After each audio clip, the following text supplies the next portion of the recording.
Hello everybody, it's Jess. We're just going to answer some questions that we had sent to us last night. Not all of them, but we'll try to get through a bunch of them real quick here.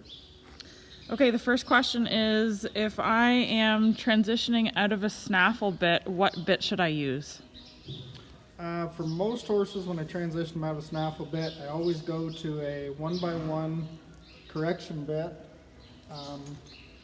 They're a very simple bit. Reasons I do these: I don't like shank snaffles.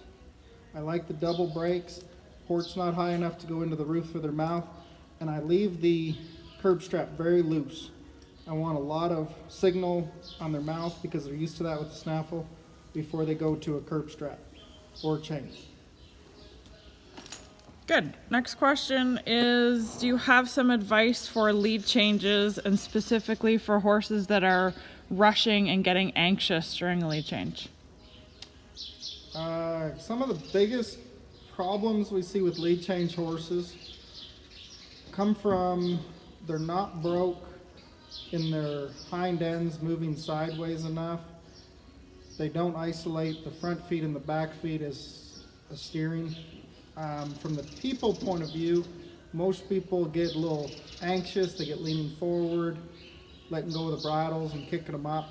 One of the best advices I usually give everybody: A, do it out in the field, straight line, go forever. Go down the road, do it somewhere other than a small arena.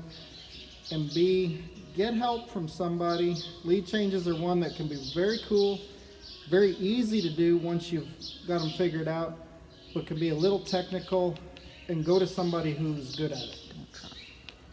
And one of my big thing I advise everybody to do not trot them. Never teach a horse a simple lead change.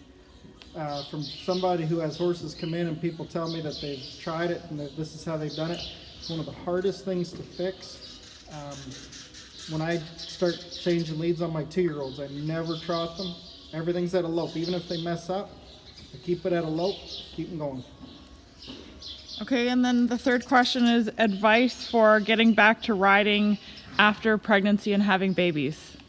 Well, I'm an expert because of all the babies I've had. My 3 lovely daughters. There's quite a few women come in and they've come back from having a child or two. And the one thing I tell everybody is don't push it. You're better to ride 10 minutes a day for the whole week than you are to try to ride for an hour once a week. Be slow. Listen to your body. Just be slow and be realistic. It will come. Another thing that quite a few women, when they come back, and even guys, when I had, especially my first child, I had a different outlook on riding horses. I wasn't as brave as I used to be. Appreciate that fear is common sense. Listen to it. You have another person relying on you. And make sure it's a nice horse. Make sure you have some help around you. Make sure you've taken all the precautions you can, and then you can go at it with a little more confidence.